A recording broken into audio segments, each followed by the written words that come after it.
السلام علیکم اسٹوڈنٹ، کیسے ہیں آپ سب؟ آج کا جو ہمارا ٹاپک ہے وہ ہے تفہیم عبارت، پیج نمبر 50 پہ ہے۔ سب سے پہلے آپ نے یہاں پہ ڈیٹ اور ڈے مینشن کرنا ہے۔ ویسے یہ آپ کا گھر کا کام ہے لیکن میں آپ کو سمجھا رہی ہوں۔ سب سے پہلے ہم اس پیراگراف کی ریڈنگ کریں گے اور اس کے بعد اس کے کوسچن آنسر کریں گے۔ پیراگراف کا جو ہمیں عنوان دیا ہوا وہ کیا ہے؟ تفریح۔ جب انسان جسمانی مشقت اور دماغی تھکاوٹ کا شکار ہوتا ہے تو اسے آرام کے علاوہ تفریح کی بھی ضرورت ہوتی ہے۔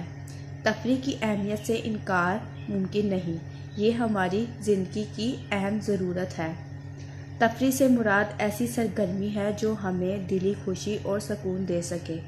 تفریح صرف سیر کرنا اور گھومنا پھرنا ہی نہیں بلکہ ورزش اور کھیل کود بھی اس کا اہم حصہ ہے۔ مثلاً کئی لوگ کام کرنے کے بعد ٹینس کھیل کر سکون محسوس کرتے ہیں، حالانکہ یہ تھکانے والا کھیل ہے۔ تفریح کے مختلف طریقے ہیں جیسے سیر و سیاحت، کتابوں کا مطالعہ، کھیل کود اور تیراکی وغیرہ۔ تفریح کے فوائد جان کر صرف اور صرف تفریح کو ہی زندگی کا مقصد نہ بنا لیا جائے بلکہ پہلے کام اور پھر تفریح کا اہتمام کیا جائے۔ تفریح کرتے ہوئے اپنی صحت اور موسم کا خیال رکھنا بھی ضروری ہے۔ تفریح کے دوران کوئی ایسا کام نہ کیا جائے جو سکون کی بجائے پریشانی کا سبب بن جائے۔ جی، ہم نے اس پیراگراف کی ریڈنگ کی ہے۔ اب ہم اس پیراگراف کے کیا کریں گے؟ آنسر کوسچن کریں گے۔ پہلا کوسچن ہمیں دیا ہوا ہے، تفریح سے کیا مراد ہے؟ تفریح سے مراد ایسی سرگرمی ہے جو ہمیں دلی خوشی اور سکون دے سکے۔ کوسچن نمبر 2 ہے، انسان کو تفریح کی ضرورت کب ہوتی ہے؟ جب انسان جسمانی مشقت اور دماغی تھکاوٹ کا شکار ہوتا ہے۔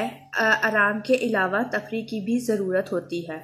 سیر کرنے کے علاوہ تفریح کے دوسرے طریقے کون کون سے ہیں؟ سیر کے علاوہ تفریح کے دوسرے طریقے کھیل کود، ورزش، کتابوں کا مطالعہ اور تیراکی ہو سکتے ہیں۔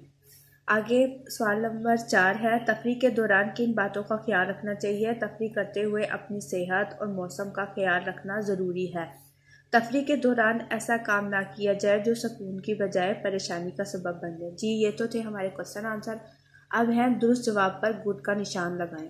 انسان کو آرام کے علاوہ ڈیش کی بھی ضرورت ہوتی ہے، خاموش رہنے کی، تفریح کی، کھڑے رہنے کی۔ تفریح پہ گڈ کا نشان لگائیں۔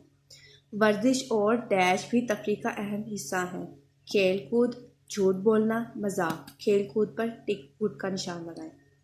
تفریح کرتے ہوئے اپنی صحت اور ڈیش کا خیال رکھنا بھی ضروری ہے، صفائی، پاکیزگی اور موسم کا خیال رکھنا بھی ضروری ہے۔ جی، یہ تو تھا آج کا آپ کا کام۔ مجھے امید ہے آپ کو اس کام کی سمجھ آئی ہوگی۔ اس کو اچھے سے لکھنا ہے اور یاد کرنا ہے۔